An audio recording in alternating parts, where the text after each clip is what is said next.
Friends, ఈ వీడియోలో మనము ఎక్సెల్ షీట్లోని వ్యూ ట్యాబ్ గురించి, దాని యొక్క బేసిక్స్ గురించి ఈ వీడియోలో మనము నేర్చుకుందాము. ఇక్కడ మీకు నేను ఒక డేటాని అయితే ఇచ్చాను. ఇప్పుడు మనము హోమ్ ట్యాబ్లో ఉన్నాము. ఇప్పుడు వ్యూ ట్యాబ్లోకి వెళ్దాము. దాని మీద క్లిక్ చేసినట్లయితే దాని యొక్క టూల్స్ అన్నీ చూడండి అక్కడ డిస్ప్లే అయ్యాయి. ఇప్పుడు మనం ఒక్కొక్క దాని గురించి అయితే అక్కడ మనం నేర్చుకుందాము. ఈ వ్యూ ట్యాబ్లో మనకి వర్క్ బుక్ వ్యూస్, అలాగే show and hide, zoom, window అనే టూల్స్ ఉన్నాయి. ఈ టూల్స్లోనే ఒక్కొక్క దాని గురించి మనం అయితే ఇప్పుడు మాట్లాడుకుంటున్నాము. ఇక్కడ చూడండి, నేను ఒక డేటా ఇచ్చాను. ఇప్పుడు మనం నార్మల్లో ఉన్నాము. ఇప్పుడు ఏమొచ్చి మనం పేజ్ లేఅవుట్లోకి వెళ్దాము. పేజ్ లేఅవుట్లోకి వెళ్తే చూడండి, ఇక్కడ మనకి 2 షీట్లు అయితే కనబడ్డాయి.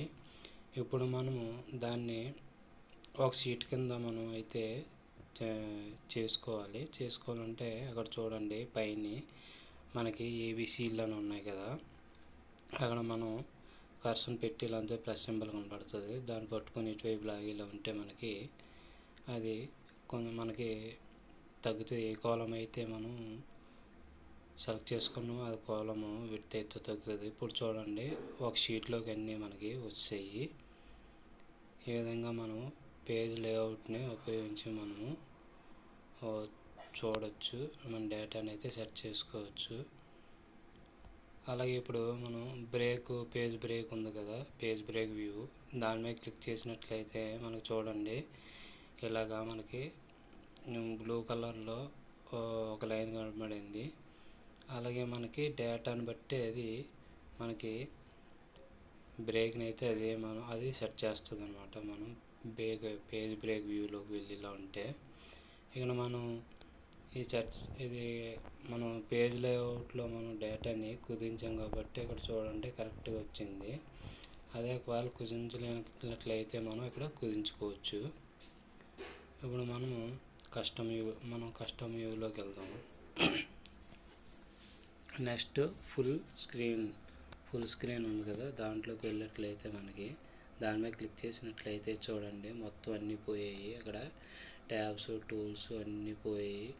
ఓన్లీ మనం అది ఒకటే మాత్రం కనబడుతుంది. ఇప్పుడు దాన్ని మనం మినిమైజ్ చేసుకుంటే ఇలా ఉంటే ఇలా మినిమైజ్ అవుతుంది. చూడండి, మళ్ళీ యాస్టీస్గా వచ్చేసాయి. ఇప్పుడు మనము షో అండ్ హైడ్ అనే ఫార్మాట్లోకి వెళ్ళి వాటిలో ఉన్న వాటిని ఒకసారి మనము చూద్దాము. అక్కడ చూసినట్లయితే grid lines, message bar, formula bar, headings అన్నీ ఉన్నాయి. అవన్నీ మనకి రైట్ మార్క్తో ఉన్నాయి. ఇప్పుడు వాటిని మనం ఒకదాన్ని తీసేసినట్లయితే అక్కడ ఉన్నవన్నీ మనకి డిస్ప్లే అవుతాయి. అక్కడ చూడండి, ఫార్ములా బార్ ఉంది కదా, దాని మీద రైట్ క్లిక్ తీసేసినట్లయితే ఫార్ములా బార్ పోతుంది. అలాగే హెడ్డింగ్స్ ఉన్నాయి కదా, దాని మీద రైట్ క్లిక్ ఉంది కదా, దాని మీద తీసేస్తే హెడ్డింగ్స్ పోతాయి. ఇప్పుడు మళ్ళీ వాటిని మనము రైట్ క్లిక్ చేసినట్లయితే అవన్నీ వస్తాయి. ఈ విధంగా మనం కావాల్సిన విధంగా మనం తీసుకోవచ్చు. ఇప్పుడు మనము జూమ్లోకి వెళ్దాము. జూమ్లోకి వెళ్ళాలంటే ప్రస్తుతం మనం 100% ఉన్నాము. ఇప్పుడు 200% మీద చేసి ఓకే చేస్తే చూడండి పెద్దదైంది. మళ్ళీ మనం యాస్టీజ్గా వెళ్ళిపోవాలంటే పక్కన 100% కదా, దాని మీద క్లిక్ చేస్తే యాస్టీజ్కి వెళ్ళిపోతాము. మళ్ళీ ఇప్పుడు మనం 50%లోకి వెళ్ళి ఓకే చేసినట్లయితే చూడండి ఇది మారింది. మళ్ళీ మనకి యాస్టీజ్ కావాలంటే 100%లోకి వెళ్ళాలి. తర్వాత వచ్చి సెలక్షన్, జూమ్ టు సెలక్షన్ ఉంది కదా, దాని మీద వెళ్ళాలంటే ఇది 400 అని చూపిస్తుంది. 400 జూము ఇక్కడ చూపిస్తుంది. మళ్ళీ మనకి యాస్టీజ్గా కావాలంటే 100%లోకి మీద క్లిక్ చేసినట్లయితే మనం యాస్టీజ్గా మన డేటా ఏదైతే ఉందో అదే విధంగా వస్తుంది. ఇప్పుడు మనము న్యూ విండోలోకి వెళ్దాము. ఇప్పుడు ప్రస్తుతానికి ఒక విండో అయితే ఉంది. చూడండి, ఇక్కడ న్యూ విండోలోకి వెళ్తే ఇంకో విండో యాడ్ అయింది ఇక్కడ. అలాగే మళ్ళీ వేసి ఒక దాన్ని మనం తీసేద్దాము. తీసి దాన్ని ఒకసారి ఓపెన్ చేద్దాము. మళ్ళీ మనము న్యూ విండోలోకి వెళ్ళేలా ఉంటే ఇక్కడ చూడండి 2 వచ్చాయి. ఇప్పుడు మనం అరేంజ్ ఆల్లోకి వెళ్ళేలా ఉంటే పక్కన ఉంది కదా, అరేంజ్ హాల్లోకి వెళ్ళాలంటే దాని మీద క్లిక్ చేసినట్లయితే మనకు టైడ్ ఉంది కదా, దాన్ని ఓకే చేసినట్లయితే చూడండి పక్కనే అయ్యే డేటా పక్కన వచ్చాయి. అలా మళ్ళీ అరేంజ్లోకి వెళ్ళి మనము హారిజాంటల్గా దాని మీద క్లిక్ చేసి ఓకే చేసినట్లయితే పైన కింద వస్తాయి. మళ్ళీ మనం అరేంజ్ ఆల్లోకి వెళ్ళి వర్టికల్ మీద క్లిక్ చేసినట్లయితే చూడండి పక్కనే వచ్చాయి. మళ్ళీ మనం అరేంజ్ ఆల్లోకి వెళ్ళి కాస్కేడ్లోకి వెళ్ళి ఓకే చేసినట్లయితే చూడండి ఇక్కడ ఒకటే డేటా కనబడుతుంది. ఎందుకంటే ఇది ఒకదానిపైన ఒకటి ఉంది కాబట్టి మనకు ఒక విధంగా కనబడుతుంది. మళ్ళీ ఒకసారి టైల్లోకి వెళ్ళాలంటే చూడండి పక్కన వచ్చాయి. కాస్కేడ్లో వెళ్ళాలంటే ఒకదానిపైన ఒకటి ఉంటుంది కాబట్టి మనం కాస్కేడ్లోకి వెళ్ళి ఓకే చేసినట్లయితే ఒకటే డేటా కనబడుతుంది. ఆ కింద చూసినట్లయితే 2 వచ్చాయి కదా, ఇప్పుడు అందులో ఒకటి తీసేస్తాము మనకి. ఇప్పుడు మళ్ళీ మనం నెక్స్ట్ ఫ్రేజర్లోకి వెళ్దాము. ఫ్రేజర్లోకి వెళ్ళి దాని మీద ఫ్రేజర్ పెయిన్ ఉంది కదా, దాని మీద క్లిక్ చేసి ఈ ఫ్రేజర్ పెయిన్ అన్నది ఏంటంటే మన ఫ్రేజర్ ఎక్కడైతే కావాలో, ఏ రోస్ నుంచి అయితే కావాలో అక్కడ దాన్ని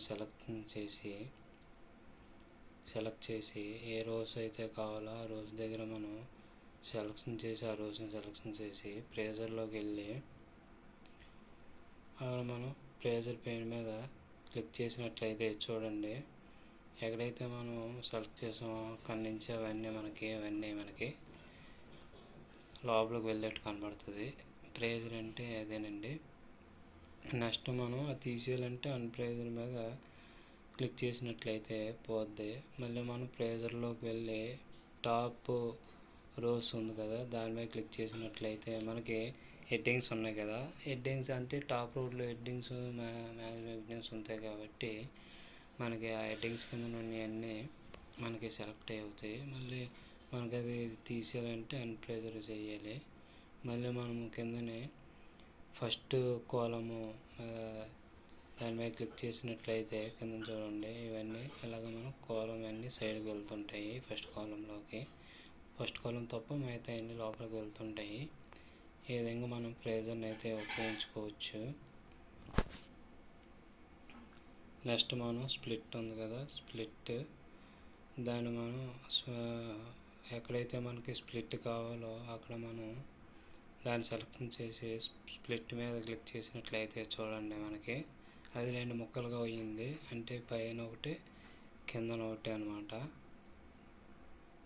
అది ఆ విధంగా మనకి 2 ముక్కల కింద అయింది ఇది. మళ్ళీ ఆ స్ప్లిట్ మీద క్లిక్ చేసినట్లయితే మనకి యాస్టీజ్గా మనం కింద ఒక ముక్క పైన ఒక ముక్క స్ప్లిట్ మీద క్లిక్ చేసినట్లయితే యాస్టీజ్ వస్తుంది. ఇప్పుడు సపోజ్ మనకి కిందని కావాలనుకోండి, ఆ రోని సెలెక్ట్ చేసుకొని స్ప్లిట్ మీద క్లిక్ చేసినట్లయితే చూడండి కిందనే మనకి 2 ముక్కలుగా ఉంది కిందనే. అలాగే ఇప్పుడు మనం దాన్ని తీసేయాలంటే స్ప్లిట్ మీద క్లిక్ చేసినట్లయితే పోద్ది. మళ్ళీ ఇక్కడ చూడండి మనం ఎక్కడో కాడ మనం సెలెక్షన్ చేసుకొని మనం స్ప్లిట్ మీద క్లిక్ చేసినట్లయితే చూడండి ఇక్కడ 4 ముక్కల కింద వచ్చింది. ఇది చూడండి కిందనే వచ్చింది, అలాగే పైన కూడా వచ్చింది మనకి. మళ్ళీ దాన్ని మనం తీసేయాలంటే స్ప్లిట్ మీద క్లిక్ చేసినట్లయితే తీసేస్తుంది. ఇప్పుడు చూడండి హైడ్ చేయాలంటే హైడ్ చేసుకోవచ్చు, మళ్ళీ దాన్ని ఓపెన్ చేయాలంటే ఇలా ఓపెన్ చేసుకుంటాము. నెక్స్ట్ మనం సేవ్ వర్క్ షీట్ ఉంది కదా, దాని మీద క్లిక్ చేసినట్లయితే సేవ్ వర్క్ షీట్ ఉంది కదా, దాని మీద మనం క్లిక్ చేసినట్లయితే మనకి ఇక్కడ మనకి సేవ్ అడుగుతుంది. అంటే మనం డెస్క్టాప్ మీద సేవ్ చేసుకుందాము. ఎస్ చేద్దాం. మళ్ళీ మనం మినిమైజ్ చేసుకొని డెస్క్టాప్లోకి వెళ్దాం. చూడండి అక్కడ చూడండి ఇప్పుడు దాని మీద డబుల్ క్లిక్ చేసినట్లయితే మనకి ఈ విధంగా ఓపెన్ అవుతుంది. ఇక్కడ ఒకసారి మనం డేటాని క్లోజ్ చేద్దాము. క్లోజ్ చేసి దాని మీద డబుల్ క్లిక్ చేద్దాము. డబుల్ క్లిక్ చేస్తే ఈ విధంగా వచ్చింది కదా, ఇక్కడ ఓపెన్ ఉంది కదా, దాని మీద క్లిక్ చేస్తే చూడండి ఈ విధంగా మనకి అది ఓపెన్ అయ్యింది. ఈ విధంగా మనం వర్క్ షీట్ని సేవ్ చేసుకోవచ్చు. ఈ వీడియోని మీరు మొదటిసారి చూసినట్లయితే మా ఛానల్ని సబ్స్క్రైబ్ చేయండి, షేర్ చేయండి, లైక్ చేయండి. Thanks for watching.